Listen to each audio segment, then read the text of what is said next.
దాసుకి accident చేయించిన జోష్న, శివనారాయణకు గుండె పగిలి నిజం చెప్పిన పారిజాతం, ఆనందంలో కార్తీక్, దీప, అనసూయ. ఇంతకు ఏం జరిగింది? అసలు దాసుకి యాక్సిడెంట్ జోష్న చేయించడం ఏంటి? మరి శివనారాయణకి గుండె పగిలి నిజం పారిజాతం చెప్పడం ఏంటి? అంటే జోష్న నీ మనవరాలు కాదన్న విషయం పారిజాతం బయట పెట్టిందా? అసలేం జరిగిందనేది వీడియోలో చూసి తెలుసుకునేద్దాం. కార్తీక దీపం, ఇది నవవసంతం. అప్కమింగ్ ఎపిసోడ్స్లో ఏం జరగబోతుందో ముందుగా తెలుసుకోవాలి అనుకుంటే వీడియోని లైక్ చేయండి, ఛానల్ని సబ్స్క్రైబ్ చేసుకోండి, పక్కనే ఉన్న బెల్ సింబల్లో ఆల్ పై క్లిక్ చేయండి. ఎలా చేయడం వల్ల అందరికంటే ముందుగా చూడవచ్చు. మొత్తం మీద చూసుకున్నట్లయితే ఇంకా కార్తీక్ వాళ్ళు రోడ్డు మీదకి వచ్చేసారన్న విషయం తెలుసుకున్న దాసు ఇంకా జోష్న దగ్గరికి వస్తాడు. అసలు నువ్వు ఏం చేస్తున్నావో తెలుసా జోష్న అని చెప్పనేసరికి, నేనేం చేశాను అని చెప్పాను కానీ ఏంటి నోరు పెంచి మాట్లాడుతున్నావు అనగానే, అదే నేనేం చేశాను అని అడుగుతున్నాను అనేసరికి అర్థం కాలేదు. సరే నేనేం చేశాను నాన్న అనగానే, కార్తీకు, దీప నడి రోడ్డు మీద నిలబడడానికి కారణం నువ్వు కాదా? అయినా నేను వాళ్ళు రెస్టారెంట్ పెట్టుకుంటున్నానని కదా నీకు చెప్పాను. నువ్వు వెళ్ళి ఆ పెద్ద ఆయనకి ఏం చెప్పావు అనగానే, నువ్వు చెప్పిందే చెప్పాను. ఎవరు ఆస్తులు నమ్ముకొని ఎవరు రెస్టారెంట్లు పెడతారు? అదే మాట తాత అడిగాడు. తాత అడిగేసరికి బావకు కోపం వచ్చింది. అందుకే ఇల్లు వదిలి తన ఒంటి మీద బంగారం వదిలి నడి రోడ్డు మీద నిలబడ్డారు. అదే నన్ను పెళ్లి చేసుకుని ఉంటే అని చెప్పనేసరికి, నువ్వు తలకిందులుగా తపస్సు చేసినా కానీ కార్తీక్ నిన్ను పెళ్లి చేసుకోడు, పెళ్లి జరగదు కూడా. జీవితాంతం దీపే తనకు భార్యగా ఉంటుంది. దీప కార్తీకులని ఎవ్వరూ విడదీయలేరు అని చెప్పనేసరికి, ఏంటి శాసిస్తున్నావా అనగానే, లేదు నిజాన్ని చెప్తున్నాను, అది నువ్వు అర్థం చేసుకోవడం లేదు. ఎప్పటికైనా నీలో మార్పు వస్తుంది అని 1కి 10 సార్లు అనుకున్నాను, కానీ నీలో మార్పు వచ్చే విషయం కనిపించడం లేదు. నేనే దీపకు నిజం చెప్పేయాలి, చెప్పకపోతే మాత్రం అస్సలు కుదరదు అని చెప్పి దాస్ అనేసరికి, ఏంటి దీపకు నిజం చెప్పనని మాట ఇచ్చావు అని చెప్పాను కానీ నువ్వు నాకు ఇచ్చిన మాట మీద నిలబడ్డావా? దీప కార్తీకుల జోలికి వెళ్ళొద్దు అని చెప్పాను, నువ్వు మా మాట మీద నిలబడ్డావా? నువ్వు మాట మీద నిలబడకుండా నన్ను ఇచ్చిన మాట మీద నిలబడమంటావేంటి? నువ్వు ఇచ్చిన చెడ్డ మాట మీదే నిలబడలేనప్పుడు నేను ఇచ్చిన మంచి మాట మీద ఎందుకు నిలబడతాను చెప్తాను. ఇప్పుడే దీప దగ్గరికి వెళ్ళి నువ్వే ఆ ఇంటి వారసురాలవన్న విషయం దీపకు చెప్పి తీరుతాను అంటూ ఇంకా శివనారాయణ కాస్త చాలా ఆవేశంగా దాస్ కాస్త చాలా ఆవేశంగా బయలుదేరతాడు. ఇంకా అలా బయలుదేరేసరికి జోష్న ఆలోచించుకునేసరికి ఇంకా గబగబా జోష్న గదిలోకి వెళ్ళి గన్ను తీసి శివనారాయణ రూమ్లో ఉన్న గన్ను తీసుకుని బయటికి రావడం పారిజాతం చూస్తుంది. పారిజాతం చూసేసరికి, ఇదేంటిది గన్ను తీసుకుని మరీ బయలుదేరి వెళ్తుంది అనుకుంటూ ఉండగానే ఇంకా గబగబా పారిజాతం కూడా వస్తానంటే ఖచ్చితంగా రావద్దు అంటుంది. కాబట్టి పారిజాతం కాస్త డిక్కీలో కూర్చునేసరికి ఇంకా దాస్ అయితే దీప వాళ్ళు ఎక్కడున్నారా అని ఎంక్వైరీ చేస్తూ ఉంటాడు. దీప వాళ్ళు ఎక్కడున్నారన్న విషయం తెలీదు. ఇంకా అలా 2-3 సార్లు వాళ్ళ ఇంటికి తిరుగుతూ ఉండగానే దాసును కాస్త జోష్న చూసి షూట్ చేయడం కోసమని ఒక చోట కార్ ఆపి దూరంగా చూసేసరికి, ఇదేంటిది, ఇది కారు ఆపిందేంటి అనుకుంటూ డిక్కీలోంచి బయటకు వచ్చేసరికి దూరంగా దాస్ కనబడతాడు. ఇక్కడ జోష్న గన్ను ఏం చేసి ఉండడం కనిపిస్తుంది. ఇదేంటిది, ఇది నా కొడుకుని చంపుతుందా? నా కొడుకుని చంపడానికే సిద్ధపడింది కన్న తండ్రిని ఇంకా నన్ను చంపడానికి సిద్ధపడదా ఏంటి అనుకుంటూనే ఉండేసరికి, అయినా నిన్ను ఒక్క బుల్లెట్తో చంపేస్తే ఎలా కుదురుతుంది? నిన్ను బుల్లెట్తో కాదు యాక్సిడెంట్ చేసి చంపేస్తాను అంటూ ఇంకా దాసు నడుచుకుంటూ వెళ్తూ ఉండగానే పారిజాతం దిగి కింద నుంచుంటుంది కదా, ఇంకా కారు పోనిస్తుందన్న విషయం కూడా చూసుకోకుండా అలాగే నిలబడిపోతుంది. ఇంకా జోష్న నేరుగా వెళ్ళి జోష్నాని పిలుస్తూనే ఉంటుంది. పారిజాతం నేరుగా వెళ్ళి దాసునికి యాక్సిడెంట్ చేయడంతో దాసు కాస్త కింద రక్తపు మడుగులో పడిపోతాడు. అలా పడిపోవడంతో ఇంకా జోష్న అక్కడి నుంచి వెళ్ళిపోతుంది. వెనకాల వెళ్ళిన పారిజాతం అయితే వెంటనే అంబులెన్స్కి ఫోన్ చేసి హాస్పిటల్కి తీసుకువెళ్ళి అదే విషయాన్ని కాశీకి, స్వప్నకి ఫోన్ చేసి చెప్పి ఇంకా వెక్కి ఏడుస్తూ ఉంటుంది. చాలా బాధపడుతుంది. చాలా ఆలోచించుకుంటుంది. నేను ఎంత పెద్ద పొరపాటు చేశాను, దీన్ని ఈ ఇంటికి తీసుకొచ్చి చాలా పెద్ద పొరపాటు చేశాను. నేను శివనారాయణ మీద ఉన్న కోపంతో ఇలాంటి పని చేసి నా కొడుకు చావుని నేనే కళ్ళారా చూసుకునేటట్టుగా, ఇది తన కన్న కూతురే తండ్రి చావును కోరుకునేటట్టుగా నేను దాన్ని మార్చేశానా? నేనే మార్చానా? ఈ నాటకానికి ఇక్కడతో తెర వేయాలి. నిజాన్ని నేను బయట పెట్టేయాలి. ఆలస్యం చేయకూడదు. ఆలస్యం చేస్తే ఇంకెన్ని మరణాలు వస్తాయో. ఇదే విషయం నాకు తెలిసిందని చెప్తే ఖచ్చితంగా నన్ను చంపేస్తుంది అని చెప్పి అనుకుంటూనే, అయినా ఇప్పుడు దాసును చంపేంత పనేముంది అనుకుంటూనే ఇంకా పారిజాతం అనుకుంటుంది. అలా అనుకున్న తర్వాత దాసు కాస్త హాస్పిటల్లో కళ్ళు తెరుస్తాడు. కళ్ళు తెరిచిన తర్వాత, చూసావా నువ్వు పాలు పోసిన నా కూతురు విషాన్ని ఎలా చిమ్మిందో? కన్న కూతురే కన్న తండ్రిని చంపడానికి యాక్సిడెంట్ చేసింది. అది నా కూతుర్ని నువ్వు పెంచిన పెంపకం. చూసావా, అదే నా దగ్గర ఉండుంటే ఇలా జరుగుండేది కాదు కదా. ఇంతకీ జోష్న నన్ను ఎందుకు చంపాలనుకుందో తెలుసా?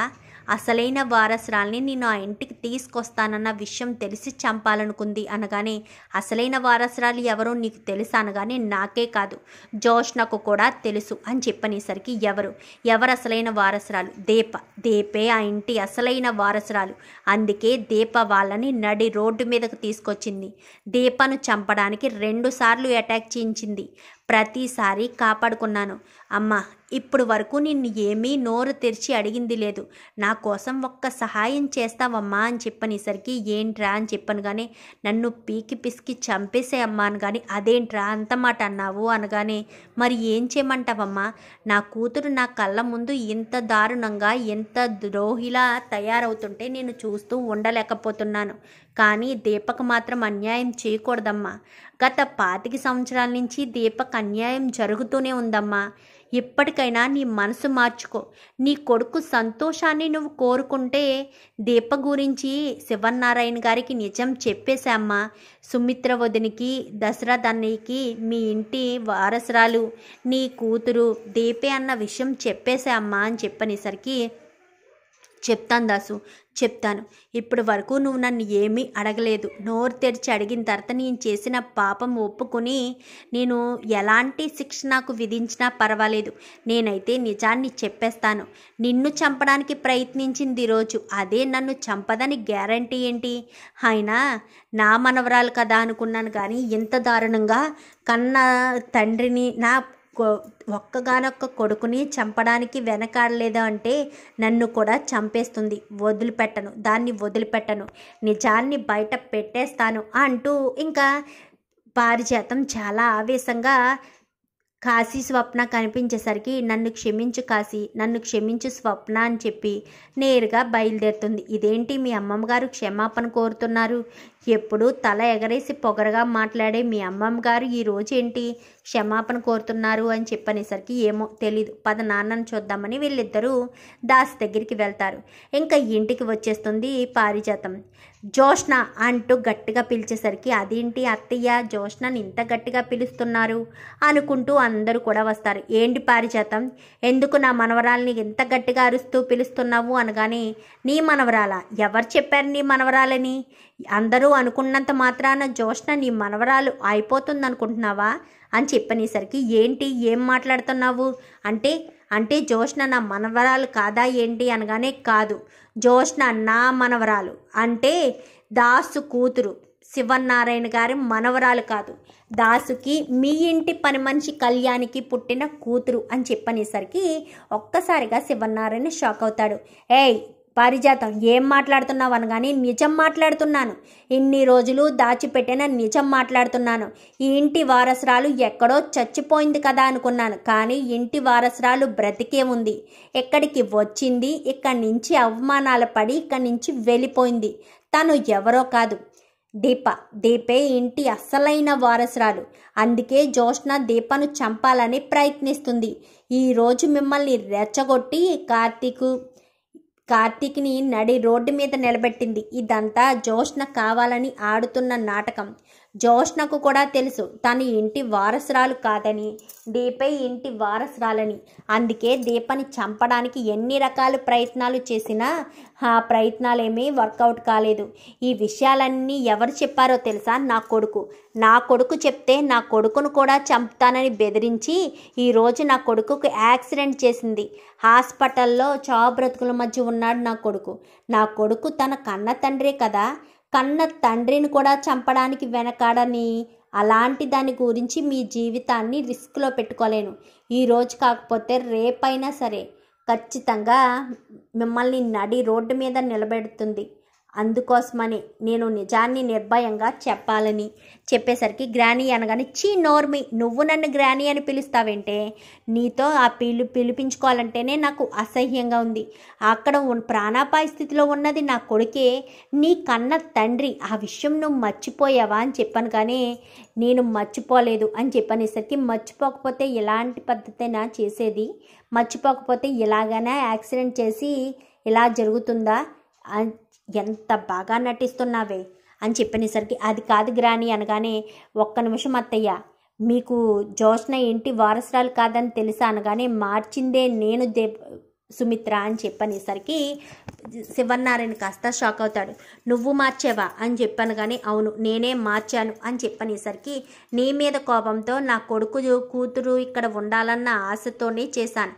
కానీ ఆ తప్పు ఎందుకు చేశానురా భగవంతుడా అని ఇప్పుడు చాలా దేవుణ్ణి క్షమించమని కోరుతున్నాను.